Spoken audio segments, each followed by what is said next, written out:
அஸ்ஸலாமு அலைக்கும் வரஹ்மத்துல்லாஹி வபரகாத்துஹு. குட்டி கதை பார்ட் 2 நண்பர்களே. ஒரு டைம்ல கல்ஃபா இருக்கட்டும், நம்மட நாடா இருக்கட்டும், நம்ம ஒரு நல்ல ஒரு சம்பளத்தில இருப்போம். நல்ல ஒரு வருமானத்தோட இருப்போம்.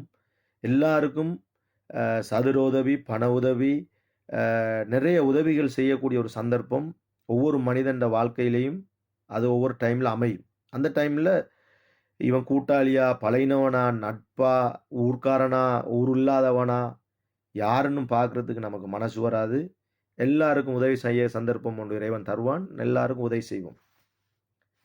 திரும்ப அதே ரிட்டர்ன் நமக்கு வேலை இல்லாத லைஃப், காசு இல்லாத வாழ்க்கை, பொருளாதார நெருக்கடி, பல குடும்பத்தால புறக்கணிப்பு எல்லாமே ஒரு சந்தர்ப்பத்தில நடந்து தனிமரமா நிக்கும்போது, நம்ம இவ்வளோ பேருக்கு செஞ்ச உதவிகள், நம்ம நண்பர்கள் எல்லோரும் எவ்வளோ தூரம் நம்மள விட்டு ஓடலுமோ, அவ்வளோ தூரம் ஓடி அந்த பார்ட்டியோட சேர்ந்து நம்மளுக்கு எதிர்மறையா நின்று ஒரு டைம்ல வேலை செய்வாங்க. அவங்களுக்கெல்லாம் ஜிஸாக்கல்லாஹ் ஹைரு 7 தரம் சொல்லுங்க. நன்றி செலுத்துங்க இறைவனுக்கு.